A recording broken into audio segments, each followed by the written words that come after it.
If you're enjoying Paths to Glory, be sure to check out our two other podcasts. Paths to Glory Kenya shares powerful stories of faith and transformation from the heart of Africa, voices of hope, revival, and purpose. And for the young and the young at heart, don't miss the Jones Family Chronicles, a fun, faith-filled adventure series for the whole family. You can find Paths to Glory Kenya and the Jones Family Chronicles on Apple Podcasts and Spotify. Subscribe today and keep walking the path to glory. Everyone has a story. That story is your path, a path filled with trials, triumphs, transformations, and miracles. Welcome to Paths to Glory, where we dive deep into the extraordinary narratives of those who have had their darkest moments turned into beacons of hope. Witness the power of faith as individuals rise from the ashes of adversity to embrace a future filled with purpose and joy. Each episode unveils the raw, heartfelt stories of redemption and renewal, showcasing the awesome power of God. Prepare to be moved, inspired, and reminded that no path is beyond redemption. Join us and let these powerful stories illuminate your own path to glory. He was born into a life that seemed ordinary by every account. Delivered in the vibrant city of Reno, Nevada, to a mother who worked at the iconic Circus Casino. His early years were spent in the shadows of bright lights and bustling casinos. But little did he know, his life was going to take an unexpected spiraling turn downward. It all began with a traveling acrobatic family who, through an unusual series of events, started witnessing to a co-worker of his Catholic mother. That co-worker, not wanting to be bothered, pushed the family to reach out to his mother. They called her more spiritual. The persistence of this acrobatic family paid off. Despite countless invitations and repeated Bible studies, it wasn't until a miraculous moment that Twin B's mother received the Holy Ghost.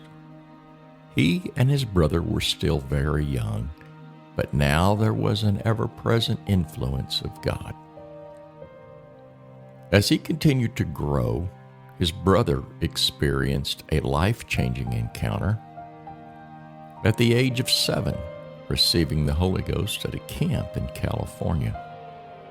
But while his brother's faith deepened, Twin B found himself drawn to another force. By age 13, he had gravitated to the rebellious allure of the punk rock scene, diving headfirst into its raw and untamed energy.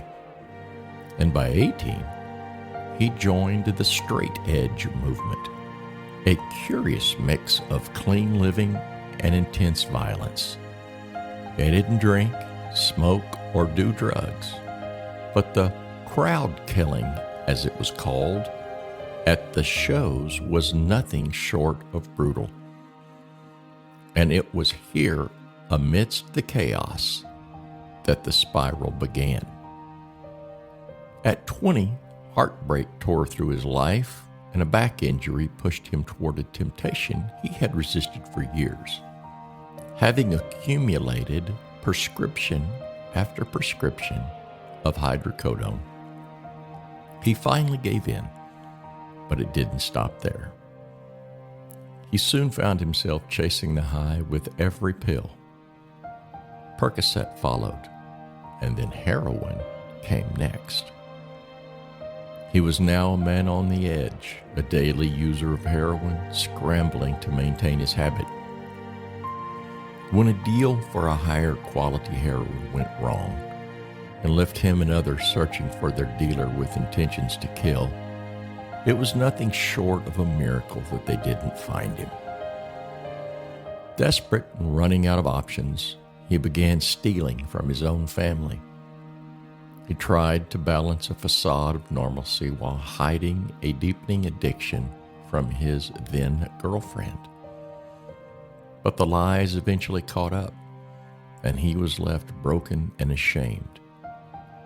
He confessed his addiction to his family and tried to get clean, but time and time again, he failed.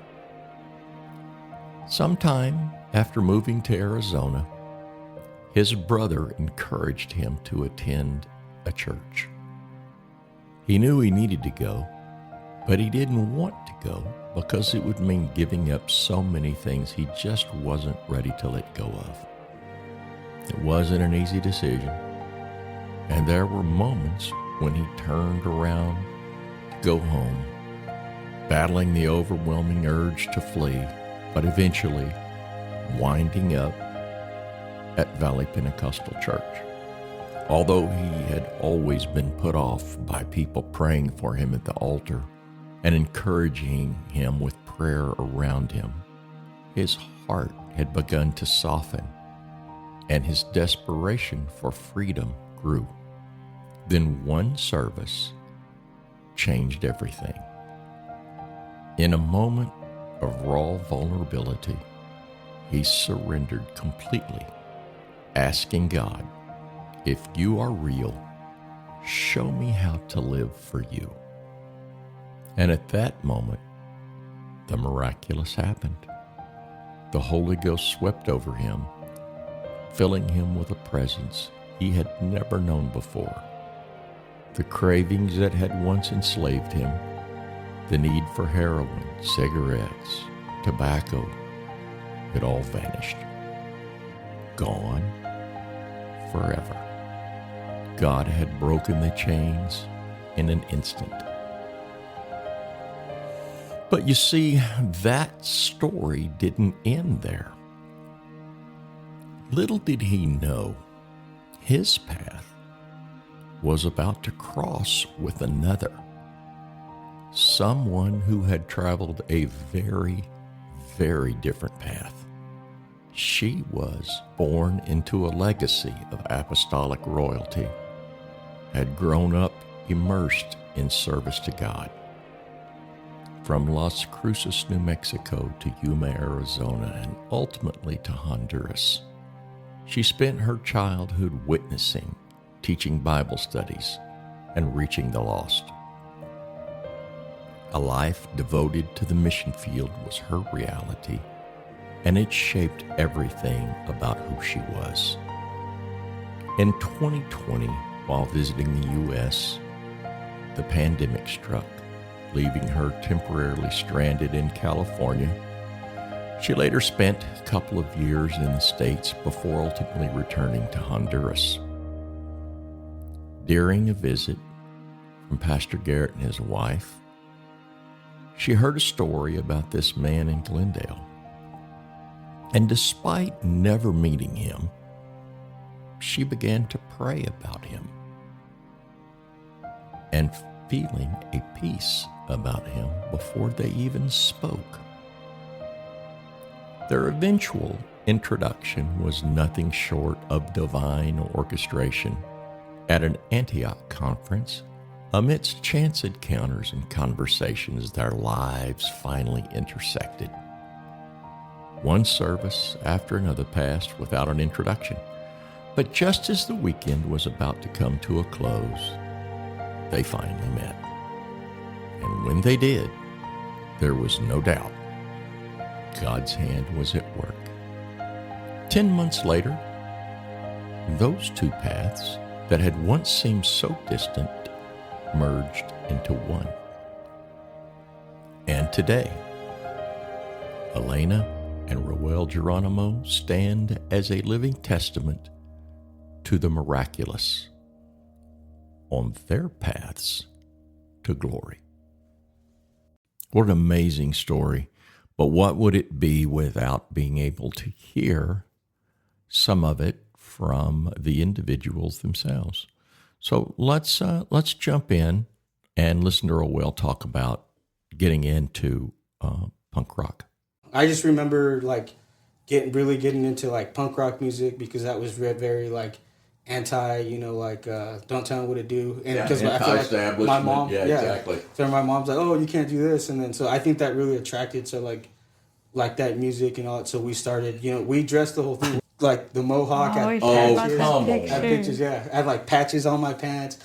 The punk rock phase, strangely enough, turned into the straight edge phase. Now, I had never heard of the straight edge movement, which was quite interesting. Very strict, but yet very violent. Lots of fighting. You hear me talk about the term crowd killing, and they obviously didn't kill, but crowd killing basically meant that they would go into a mosh pit area and just beat up on each other. Here's Rowell on the straight edge. When I was like 18, then I started, it was like the punk rock thing, but there was like all my friends were like, there's like a branch off of like punk rock music. It's called straight edge. Mm-hmm. So it's a type of music. In Reno, they actually, National Geographic actually did a documentary in my high school because of the whole straight edge thing. Because it's like, it was like a music scene, but it was like a movement, but it was very like gang-like, had like gang-like mentality. Mm-hmm. It wasn't a gang though, it really wasn't. But yeah, I get it. But it was so tight. Yeah, it was and it was just so what it meant was like you didn't drink or smoke or do drugs, or some people it was even like you wouldn't even like they would keep themselves. And so wait a second, did you say they would not smoke or drink? Yeah. Mm-hmm. It's like, so it's, and that was part of the of the thing. Yeah, and it was cool. Like in my high school, like too, like after like or whatever, like all those friends, it was like cool to be straight. It's like Rowell suffered heartbreak, like many of us do. Lost a girlfriend that he cared a lot about, and sent him at a young age into a bit of a tailspin, and went into the doctor, and the doctor said that he had ulcers, bleeding ulcers, and as part of his treatment, prescribed him something that was the beginning of the end. 18, 19, I started developing, I started getting like stomach pains, and I remember going to the doctor and thinking like, I don't know what it is, because I could taste blood. Mm-hmm. And then it was just, I got like an ultrasound, and they're like, hey, you have stomach ulcers, Yeah. And so the guy's like, you're stressed out. The doctor's like, you're stressed out. You need to, chill or whatever. But for some reason, he kept prescribing me hydrocodone. But I was straight edge. I didn't take them. Okay. I didn't take them. Interesting. So I would go to the doctor and I'd get checked up, and he would just give me prescriptions, And I just remember at home I had him. I didn't throw them away just because I was like, hey, these are, not that I was a drug dealer. Although he was straight edge and not going to take the pain pills, he eventually, after storing up, he succumbed. And between alcohol and pain pills, this became a daily occurrence. And then so I just started taking them every day. So I would just take one in the morning or whatever, a couple of days, whatever. And then but slowly I had to take more, just to feel high. Yeah. Take 3, and then I started taking 4, and then 5 and 6. There was one time I was taking like 10, at a time. Without God, this progression through opiates is very, very common. And his journey from hydrocodone to Percocet eventually led him to heroin. And I ran into this friend from high school that I knew, he was a heroin addict, he was a junkie. Mm-hmm. And so I just was hanging out with him and I was talking to him, and then I just brought it up. I was like, hey, do you know where I can get some heroin? And he's like... No, wait, you went from hydrocodone to Percocet. Yeah. And never had heroin before and asked for it. Okay, yeah. Interesting. Just because, because it was like, because I'd realized that I had like a dependency on opiates, Sure. And like I was feeling, because every time I would take it, obviously it would make me not feel sick anymore. After spending many years struggling with dependency with heroin, he made his way to Peoria through a series of events. But now knowing that he had to stop, he had to change, he reached out to his brother, who was going to a church in California, and asked him to see if he could find a church in Arizona, in the Phoenix area. Could you ask your dad if there's like a church that I could go to, And then, she texted me and she's like, yeah, there's, Brother Garrett's church right there in Glendale. And I was just, oh, okay. And then so I just remember I looked it up and I was like, that's far. Like, it was like a 35-minute drive or something like that. It's like, I ain't going all the way out there.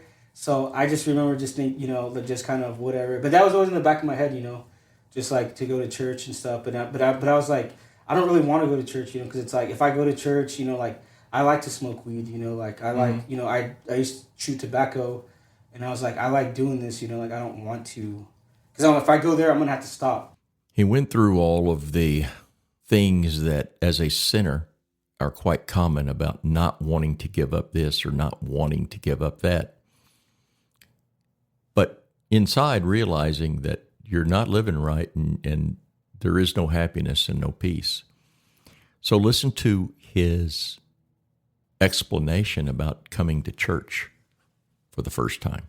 I remember the first person I met, it was Tanya Johnson. And she was really nice, you see how her personality, obviously, it's your daughter-in-law, but she was really nice. She's like, hey, blah, blah, and she actually made me feel very welcome, which was a good thing, because it was like, because I felt out of place, still. And then she was like, yeah, you're welcome to sit wherever you want. Sat, in the far back, where the booth is. I made it a point just to kind of because I'm like, I'm going to go there and people are going to, I was just thinking, too, when I was driving, they're going to talk to you and all that. And I don't really want that, I really don't want that. I'm like, I want to come and just kind of just see what's up.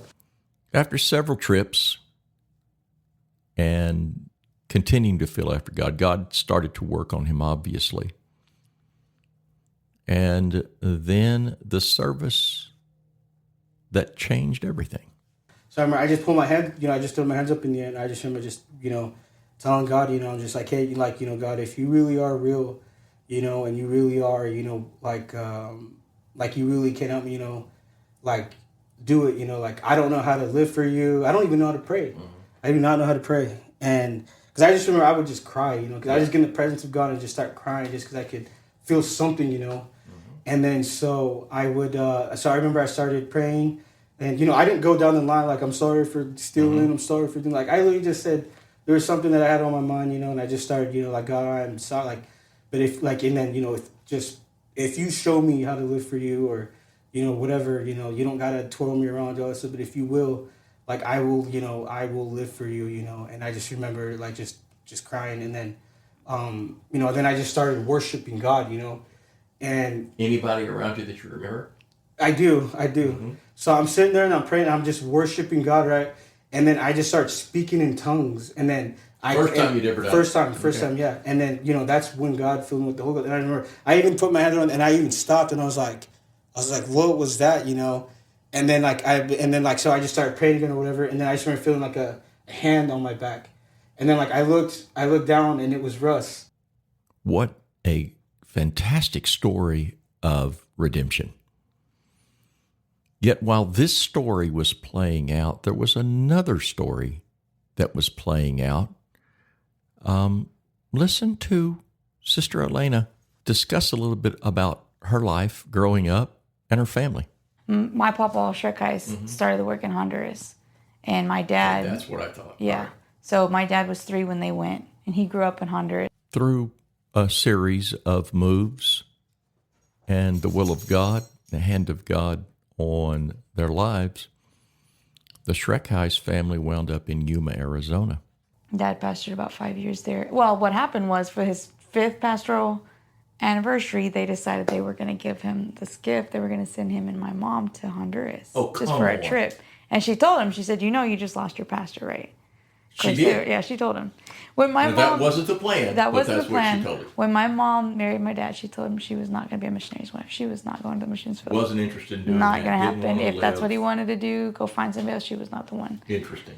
And then 5 years later, but what's crazy is, so they sent him on that trip. They go down to, they flew into the capital, and then they ended up going out into the jungle. I'm talking like, to this day, you can't get there by car to where they went.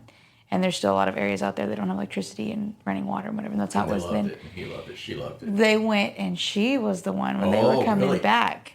She looked at him. She said, "Babe, how fast do you think we can sell everything and be back?" But now comes the fun stuff. How did these two paths converge? Besides the obvious hand of God, there was a little bit of matchmaking in there. Pastor and Sister Garrett went and preached our youth conference. Okay. And she's telling this funny story about, I didn't know at the time, real well, something he did. Now, young people, listen up and listen to her words carefully. This is the way to seek out the mind of God. And I was doing a 3-day fast at the time. And I was like, I'm just dropping this in the basket too, Lord. Like, here's the things. And to the point that my dad called me out, like, second day of the fast. He called me to the back porch. He's like, "Hey, I need to talk to you." And I come out. He's like, "Oh, your mom's coming." I was like, "Oh, no." Oh, it's one of those talks. And he's like, "I just got off the phone with Bishop Garrett." And I promise, for a second, I thought he was going to say, because I've been praying that much about it, and I felt that much peace about it before I ever having met him. I almost could have told you I'm going to marry this guy. You still hadn't met him. I still haven't met him. I've not seen a picture of him. I don't even know what he looks like. That's probably best. And I was like, "Lord, I don't know." It had to be God. Yeah. Which ended up, he called me out about something completely different. It was, but I remember thinking, like, so I knew we were coming to Antioch, and I was like, "Lord, here's my deal. If it's going to happen, I just want to be very organic and natural. I'm not going to ask anybody to introduce this. I'm not even going to ask to see who it is." Never meeting, only knows of him, has never seen a picture of him. This is the way she chose to proceed. And from there, the rest is history.